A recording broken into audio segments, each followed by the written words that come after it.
Hello everyone, कैसे हो आप सब। ये वीडियो हमने आपको लाइव दिखाया था मेकअप का, लेकिन लाइव में ओनली हमने बेस कंप्लीट किया था। आई मेकअप का हम लाइव में कंप्लीट नहीं कर पाए थे क्योंकि ये रियल ब्राइड है, और रियल ब्राइड जब होती है तो बहुत सारी उसको टेंशन भी रहती है। घर से भी फ़ोन पे फ़ोन आने लग जाते हैं कि जल्दी आओ जल्दी आओ, तो इसलिए हमने आई मेकअप का वीडियो बाद में पोस्ट किया है इसका। तो हमने इसका आई मेकअप किया, अभी आई मेकअप चल रहा है इनका। अब हमने इनको लगाया है काजल। काजल जो हमने यूज़ की है यहाँ पे, ये फॉरएवर की है। और आई मेकअप कंप्लीट हो जाए, अभी आई मेकअप चल ही रहा है क्योंकि आई मेकअप में थोड़ा सा टाइम भी लगता है क्योंकि आईज़ में पानी भी आने लग जाता है, तो इसीलिए बहुत टाइम लगता है इसमें। अब हमने उसको नीचे से जो हमने ऊपर शेड दी है मैट कलर में, उसमें हमें नीचे थोड़ा सा स्मज करना है, अच्छे से ब्लेंड करना है इसको अच्छे से कलर को, क्योंकि ब्लेंडिंग में थोड़ा सा टाइम लगता है और जितना कम प्रोडक्ट लोगे ब्लेंडिंग में उतनी ब्लेंडिंग अच्छी होगी। कई लोग क्या करते हैं, बहुत सारा प्रोडक्ट ले लेते हैं तो वो प्रोडक्ट एक ही जमा रह जाता है, उसमें अच्छे से ब्लेंडिंग नहीं हो पाती है। तो इसीलिए कोशिश करो जितना पॉसिबल हो कम से कम प्रोडक्ट लो, ब्रश को अच्छे से जस्ट ऑफ करके फिर अच्छे से ब्लेंडिंग करो। उसके बाद हमारा जो भी एक्स्ट्रा पाउडर वगैरह फेस पे होगा उसको हमने सबको एक पाउडर ब्रश की मदद से सबको निकाल देना है। उसके बाद हमने किया इनका आईलाइनर। आईलाइनर यहाँ पे हमने यूज़ किया, आईलाइनर भी हमने इसमें फॉरएवर का यूज़ किया है, फॉरएवर का जेल लाइनर। आईलाइनर लगाने के बाद अब हम इसमें लगाएंगे आईलैशेज़। आईलैशेज़ लगाने से पहले आप उसको अच्छे से लैश कर्लर से उसको कर्ल कर लीजिए ताकि अच्छे से वो सेट भी हो जाती है और आईज़ पे ज़्यादा भारीपन भी नहीं रहता है उसका। लाइनर कंप्लीट करने के बाद उसमें आप लैशेस पे पहले ग्लू लगा के छोड़ दीजिए, क्योंकि अगर लैश ग्लू लगाने के बाद आप उसको साथ के साथ लगाओगे तो वो इतनी जल्दी स्टिक नहीं हो पाती है। लैश ग्लू आप उस पर लगा के छोड़ दो, लगा के छोड़ने के बाद उसको 2 मिनट के लिए सूखने दो।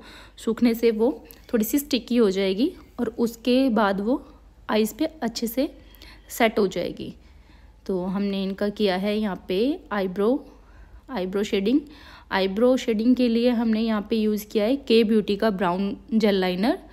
ये बहुत अच्छा है गाइज, एक बार यूज़ करके ज़रूर देखना। मुझे तो इसको यूज़ करने में बड़ा मज़ा आया कि इससे एक तो नेचुरल टोन रहती है हमारी, ज़्यादा ब्लैकी कलर नहीं होता है और आईब्रो में बहुत अच्छे से स्मज हो जाता है और ज़्यादा ये भी नहीं लगता है कि हाँ हमने कुछ आईब्रोज़ में ज़्यादा कुछ किया हुआ है। बहुत अच्छे से सेट हो जाता है, इसका नेचुरल टोन आता है बिल्कुल आईब्रो में। जैसे भी जिसको शेप चाहिए उसके अकॉर्डिंग आप आईब्रो की कर दो। कोशिश करो कि उसको ज़्यादा आईब्रो से ज़्यादा बाहर ना निकालो, जितना पॉसिबल हो उसको आप नेचुरल करने की कोशिश करो, क्योंकि आजकल हर किसी को नेचुरल मेकअप पसंद है। कोई भी नहीं चाहता कि मुझे ओवर चाहिए। आजकल सभी को नेचुरल मेकअप पसंद है। सभी ब्राइड्स का ये रहता है कि हमें मेकअप अच्छा चाहिए, बस हमें नेचुरल दिखना चाहिए, ये नहीं लगना चाहिए कि हमने मेकअप किया हुआ है। तो इसीलिए आप जितना हो सके प्रोडक्ट को ब्लेंडिंग पे ध्यान दीजिए कि जितनी अच्छी ब्लेंडिंग होगी उतना अच्छा आपका मेकअप निकल के आएगा। अब यहाँ पे हमने अपनी आईब्रोज़ के नीचे हाईलाइटिंग पोर्शन पे हाईलाइटिंग की है। हाईलाइटिंग के बाद जो हमारा जो भी एक्स्ट्रा रहता है वो सब कुछ एक सॉफ्ट ब्लेंडिंग ब्रश से हल्के से उसको ब्लेंड करेंगे तो जो भी हमारा एक्स्ट्रा सिमर वगैरह जो भी होगा वो सब निकल जाएगा। आईज़ का लुक कंप्लीट करने के बाद हमने पहले नेचुरल आईज़ पे जो इनकी आई लैशेस है उन पे मस्कारा लगाया है। लेसेस लगाने से पहले आप इनको मस्कारा लगा के हल्का सा कर्ल्स कर लोगे तो आपको प्रॉब्लम नहीं होगी और ब्राइड को भी ज़्यादा भारीपन नहीं रहेगा। नहीं तो जैसे हम लैशेस लगाते हैं तो उससे ये लगता है कि आईज़ बहुत भारी लग रही है। तो इसीलिए सबसे पहले उनकी जो नेचुरल लैशेस हैं उनको मस्कारा लगाइए। मस्कारा लगाने के बाद उनको जो आई लैशेस कर्लर होता है उससे हल्का सा कर्ल्स कर लो। उसके बाद हमने इन पे लगानी है आई लैशेज़। तो अभी आईलैशेस लगाने से पहले हमने यहाँ पे किया है फेस कंटूरिंग। इनको फेस कंटूरिंग की ज़्यादा नीड नहीं थी, तो हमने इनको क्रीम कंटूर की वजह हमने इनको पाउडर कंटूर किया है, क्योंकि किसी किसी के ज़्यादा हैवी फेस होता है, उसको ज़्यादा डीप कंटूरिंग करने की ज़रूरत होती है। किसी किसी का नेचुरल फेस पे हमें ज़्यादा कंटूरिंग की ज़रूरत नहीं होती है, जिस पे जितनी ज़रूरत हो उतना ही वर्क करना बेटर रहता है। तो इनको हमें ज़्यादा नीड नहीं थी कि इनके ज़्यादा चिक्स हमें कट करने हैं, तो इसीलिए हमने इनको पाउडर कंटूरिंग दी है, जो एक नेचुरल लुक देगी। कंटूरिंग के बाद हमने इनको लगाया है ब्लशर अच्छे से। आपको ब्लशर लगाने से पहले आप उसको जो भी आपको टोन लेनी है ब्लशर की, जैसे फेयर है तो आप उस पर बेबी पिंक कलर का ले सकते हो, और ज़्यादा डार्केस्ट टोन है तो आप उस पर थोड़ा सा डस्की उसका आप ब्लशर यूज़ कर सकते हो, जैसे पीच कलर हो गया या। तो आपने ब्लशर लगाना है। ब्लशर लगाने का गाइस सही तरीका होता है, उसको आपने अच्छे से पहले ब्लशर लिया और उसको अपने हाथ पे डस्ट ऑफ करके, और जैसे हम पाउडर हटाते हैं उस तरीके से आपको ब्लशर लगाना है। उसके बाद ब्लशर कंप्लीट करने के बाद हाइलाइटर लगाने से पहले हमने सेटिंग स्प्रे से अपना पूरा बेस को सेट करना है। और ध्यान रहे जो सेटिंग स्प्रे है उसको हमें ज़्यादा क्वांटिटी में नहीं लगाना है, सिर्फ आईज़ को कवर करते हुए हमें हल्का सा उसको हल्का सा स्प्रे करना है। कई लोग ज़्यादा स्प्रे कर देते हैं, तो ज़्यादा स्प्रे करने की वजह से वो आपका जो बेस है वो केकी हो जाता है। Then setting spray only makeup को सेट करता है, ये नहीं है कि उसको फिक्स कर देगा, तो इसीलिए उसकी क्वांटिटी आपको बहुत कम रखनी है। उसके बाद हमने यहाँ पे लगा दिया आईलैशेस। इनको आईलैशेस लगाने के बाद आप इनको बोलो 2 मिनट के लिए आईज़ बंद करो, नहीं तो जो आईज़ में जैसे हल्का फुल्का पानी होता है या उसकी वजह से आईलैशेस कॉर्नर से निकल जाती है। इसीलिए आईलैशेस लगाने के बाद उनको दोनों कॉर्नर से सेट करने के बाद आईज़ को बोलो कि आप बंद रखो जब तक ये सूख नहीं जाता है।